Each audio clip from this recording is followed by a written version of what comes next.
Hello, this is a quick tutorial to show us how we send money using FastConnect.com. So the first thing we need to do is to navigate to the website, which is www.fastconnect.com. We can do this from our phone or we can do this directly from our desktop, whichever one we prefer. Now, once we are at the website, from the top right-hand corner of the homepage, we want to select the menu button. And now it gives us the option to either log in or to sign up. In this case, we're going to log in because the assumption here is we've successfully registered for an account and we also have past identity verification, which is a precursor before we can actually send money. So let's assume that's the case and we go ahead and select login. We enter username and password. We click on login and that takes us to the Triple T dashboard. Now, from here on, we can sort of go ahead and view some of our recent transactions. As an example, you can see if I scroll up a little bit, I can see some of my recent transactions, and the ones with the hourglass means that it's still being processed. It was never completed, or anything with a green tick means that we've actually gone through, the payment has been made out to the recipient. So for me to actually continue now, from this quick action button, I can click on the option to actually send money. So that takes me to the exchange page. And what do I do from here? I capture the currency which I'm sending, and then I capture the currency which I want my recipient to receive. So in this case, I've select GBP as I'm sending you British pounds, and I would like my recipient to receive Naira, which is NGN. Now, after capturing the currency, I need to basically specify the amount I would like to send. So in this case, I'm sending 1 GBP, and the system calculates how much that is in Naira. And as you can see underneath there, by the transaction details, you can see what the exchange rate is of today. You can see the transaction fees, if there are any, and you can see the total amount that you would have to pay. Now, there is that hourglass that's counting down. We refresh this every minute just in case there is a variation in the exchange rate as of the time of our transaction. So once we've done this, we click on proceed. That takes us to another page where we answer basic questions such as purpose of transaction, source of funds. These are some of the compliance things that we need to comply with. Once that's done, we click on proceed.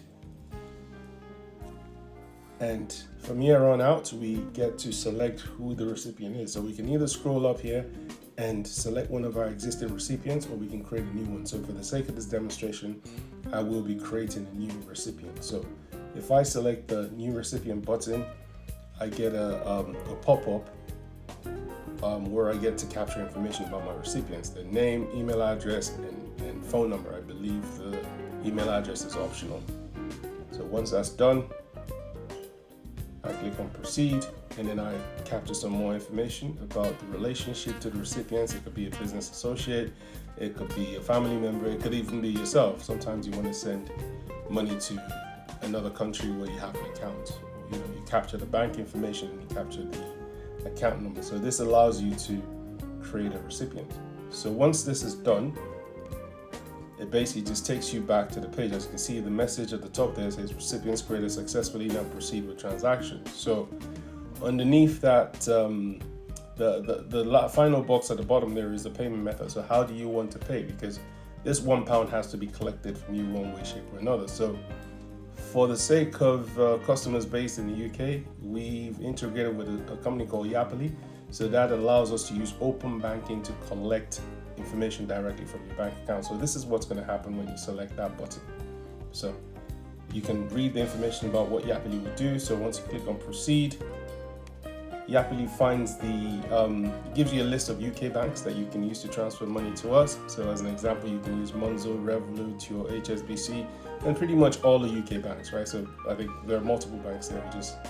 I'm just going to showcase my Revolut account. So in this case, I would select Revolut, and I will basically read the terms and conditions of Yapily, and I will click on continue.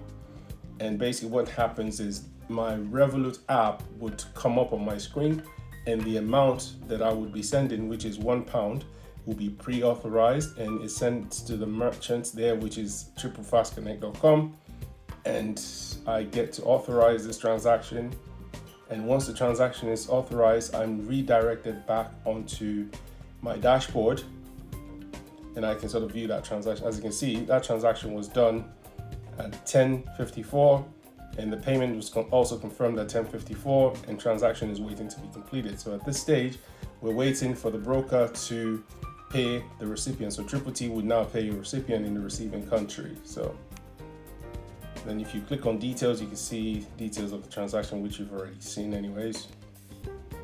And once the broker pays your agent, or sorry, pays your client or your recipient in the receiving country, then you can see the final thing here, the final line item here, which says your recipient has now been paid. So between 10:54 and 11 p.m., that transaction was executed. So as you can see, we call Triple Fast, so that transaction was done in less than 6 minutes. And in multiple cases, we would do it even in a shorter period of time. So, and once everything is successful, you get an email telling you that your recipient now has the money. You can call Mr. Kunle White, who is your recipient in this case, and just to confirm that they've received the payment. So that's pretty much it. It's very, very straightforward. If you have any questions or any concerns or any comments, or if you need help, just contact us at support@triplefastconnect.com, and hope to see you soon on the website to start sending money. Thank you.